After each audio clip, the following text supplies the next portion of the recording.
मेरे channel Divyanshi art gallery में। तो जैसे कि आप सभी जानते हो, हम फैशन डिज़ाइनिंग के सब्जेक्ट्स के बारे में बताते हैं और फैशन डिज़ाइनिंग क्या होता है इसके बारे में मैंने अभी तक बताया है और उसके सब्जेक्ट्स के बारे में डिस्कस किया है, जो कि मैं अभी तक 4th सेमेस्टर के सब्जेक्ट बता चुकी हूँ। अगर आपने वो नहीं देखा है तो आप जाके चेक कर लीजिए। तो चलते हैं हम अपने नेक्स्ट सेमेस्टर की तरफ, जो कि है 5th सेमेस्टर इन फैशन डिज़ाइनिंग डिप्लोमा में, कि 5th सेमेस्टर में कौन कौन से सब्जेक्ट होते हैं। तो चलते हैं हम अपने सब्जेक्ट की तरफ। तो उसमें हमारा पहला सब्जेक्ट था रिटेलिंग एंड अपैरल मर्चेंडाइजिंग। तो सबसे पहले आपको ये जानना चाहिए कि रिटेलिंग होता क्या है। तो रिटेलिंग होता है the process of selling goods और services directly to the consumer. जो कंज्यूमर पहली बात वो होते हैं जो प्रोडक्ट यूज़ करते हैं, और रिटेलर वो होते हैं जो छोटे छोटे स्टोर्स होते हैं और लोगों को अपने प्रोडक्ट्स बेचते हैं। और एक रिटेलर शॉप पे आपको हर वैरायटी में प्रोडक्ट्स मिल जाएंगे, चाहे आप कोई से भी जाओ। तो वो रिटेलर हो गया जो बेच रहा है, जो कंज्यूमर वो हो गया जो खरीद रहा है।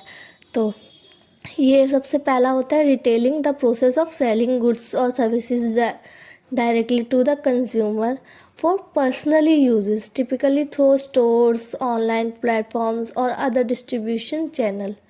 तो चलते हैं हम अपैरल मर्चेंडाइजिंग। तो अपैरल मर्चेंडाइजिंग क्या होता है? अपैरल मर्चेंडाइजिंग एक प्रोसेस होता है जिसमें हम प्लान करते हैं, डेवलप करते हैं, प्रमोट करते हैं, सेलिंग करते हैं, अपने प्रोडक्ट के लिए सब कुछ करते हैं, प्रोडक्ट बनाने के लिए, जो कि कंज्यूमर की डिमांड होती है कि लोगों को आजकल क्या चाहिए, क्या उनकी डिमांड है और हम क्या उनको बेच रहे हैं।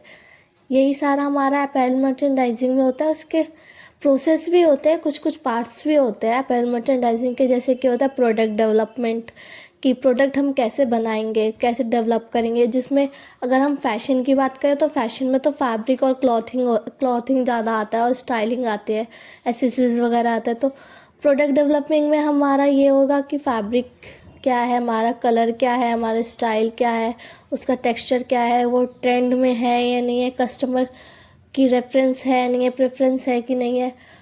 सेकंड हमारा होता है ट्रेंड एनालाइजिंग। आजकल हमारे आसपास सबसे ज़्यादा फेमस क्या चीज़ है, क्या चीज़ लोगों को अट्रैक्ट कर रही है, क्या चीज़ ट्रेंड पे चल रही है। ये एक प्रोसेस होता है जो हम अपैरल मर्चेंडाइजिंग में सीखते हैं, रिटेलिंग एंड अपैरल मर्चेंडाइजिंग में। नेक्स्ट होता है हमारा सोर्सिंग, प्रोडक्शंस। अब उसमें हमारा होता है वर्किंग करना, मैन्युफैक्चर करना, suppliers to produce a garment, ये सब। अब नेक्स्ट होता है कि चलो हमने अपना सारा प्रोजेक्ट्स वगैरह बना लिए, प्रोडक्ट्स बना लिए, सब कुछ बना लिया। तो अब लास्ट में होता है प्राइसिंग क्या है और कॉस्टिंग क्या है। प्राइसिंग हमारा ये होता है कि हमारा प्रोडक्ट बनने में कितना खर्च हुआ है, और कॉस्टिंग ये होता है कि हम उसको कितने में बेच रहे हैं, उसका कॉस्ट क्या हुआ है। और अब आता है हमारा इन्वेंट्री मैनेजमेंट। इन्वेंट्री मैनेजमेंट होता है कि स्टॉक को मैनेज करना है, कि आपने कोई एक प्रोडक्ट बनाया है, कितनी क्वांटिटी में बनाया है, कितने स्टॉक में बनाया है, उसको मैनेज करना ही इन्वेंट्री मैनेजमेंट में आता है। नेक्स्ट होता है हमारा विजुअल मर्चेंडाइजिंग। विजुअल मर्चेंडाइजिंग एक बहुत अच्छा प्रोसेस होता है कि अगर आप अपने प्रोडक्ट को शो करोगे, विजुअली लोगों को अट्रैक्ट करवाओगे। जैसे कि फैशन में हमारा आप देखते होगे, फैशन स्टोर्स हो गए या मॉल्स हो गया, डमी पे, मैनिक्विन्स पे अलग अलग तरीके के कपड़े को वियर किया जाता है अलग अलग तरीके से, क्योंकि वो देखने में सुंदर लगता है। क्योंकि जब लोग देखेंगे, उन्हें पता लगेगा, तो वो उसकी तरफ आकर्षित होंगे, तो वो खरीदेंगे। सबसे इम्पॉर्टेंट और सबसे इम्पॉर्टेंट प्रोसेस हमारा अपैरल मर्चेंडाइजिंग में होता है मार्केटिंग और प्रमोशन। ये बहुत इम्पॉर्टेंट चीज़ होती है, क्योंकि अगर आप कोई प्रोडक्ट बना रहे हो या कोई प्रोडक्ट बेच रहे हो, जब तक आप उसकी मार्केटिंग नहीं करोगे, उसको प्रमोट नहीं करोगे, तो लोगों को पता ही नहीं चलेगा कि आप किस तरीके का प्रोडक्ट बना रहे हो। तो जैसे कि आप सभी देख भी रहे होगे कि आजकल बहुत सारी चीज़ें ट्रेंड में चल रही है।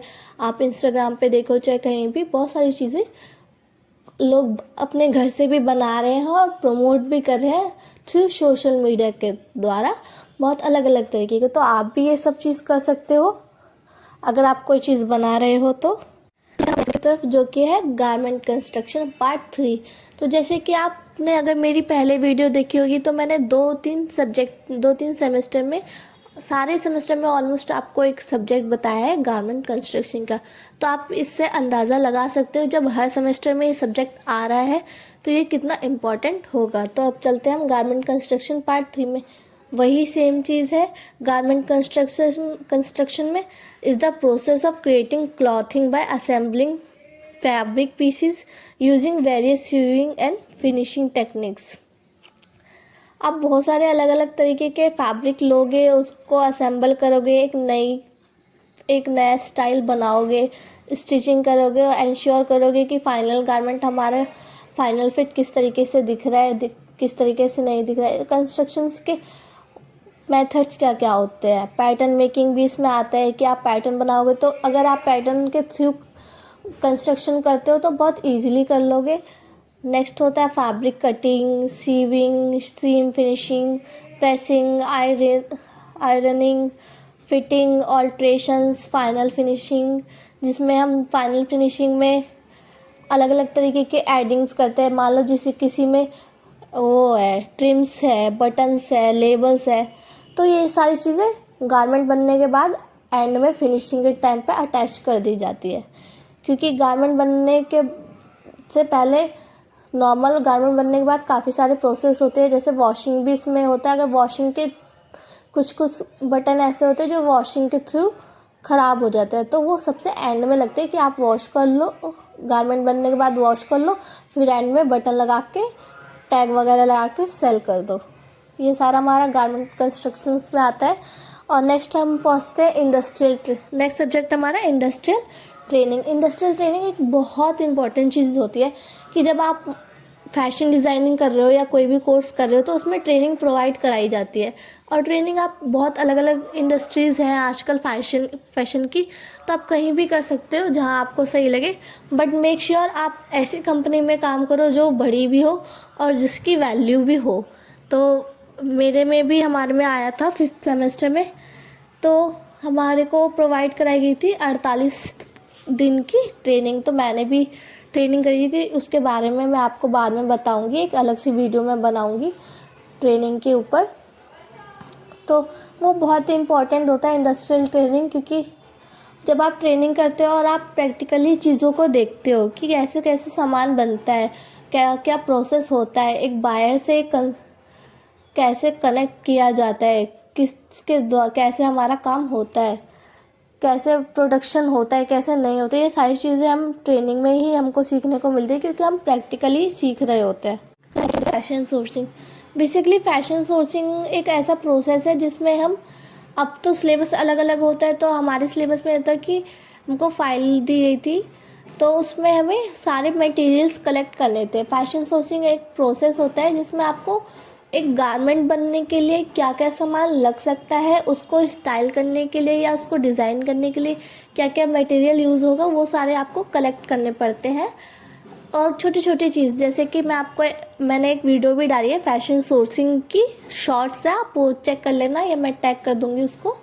तो उसमें आप देखोगे कि आपके पास उसमें टैग हो गया, फैब्रिक हो गया, कौन कौन से फैब्रिक होते हैं, क्या टेक्सचर होता है, क्या नाम होता है, टैग हो गए, बायर्स के नेम हो गए, और लेसिस हो गई, बटन्स हो गए, बटन होल्स हो गए, फास्टनर्स हो गए, जिपर हो गया, और लेसिस भी अलग अलग तरीके की होती है, वो हो गया। फैब्रिक में भी क्वांटिटी क्वालिटी सब कुछ अलग, जितने भी सामान हमारे एक गारमेंट बनने में लगते हैं वो सारे सामान हमें कलेक्ट करने पड़ते हैं और एक फ़ाइल अरेंज करनी पड़ती है। ये सारा हमारा एक प्रोसेस होता है फैशन सोर्सिंग का। तो चलते हैं हम अपने नेक्स्ट सब्जेक्ट की तरफ, जो कि है CAD in fashion designing part 2। जैसे कि मैंने आपको पहले भी बताया हुआ है कैड में कि डिजिटली आपको सारा काम करना पड़ता है।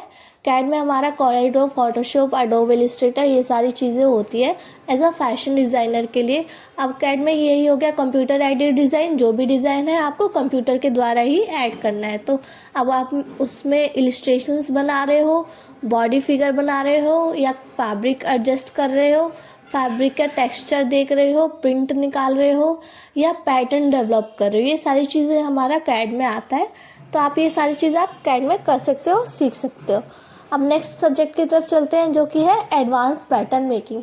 तो जैसे कि मैंने आपको बताया ही है कि पैटर्न मेकिंग में क्या क्या होता है और पैटर्न मेकिंग क्यों ज़रूरी होती है, ये सारी मैंने आपको 2 वीडियो में बताया था, तो आप चेक कर सकते हो।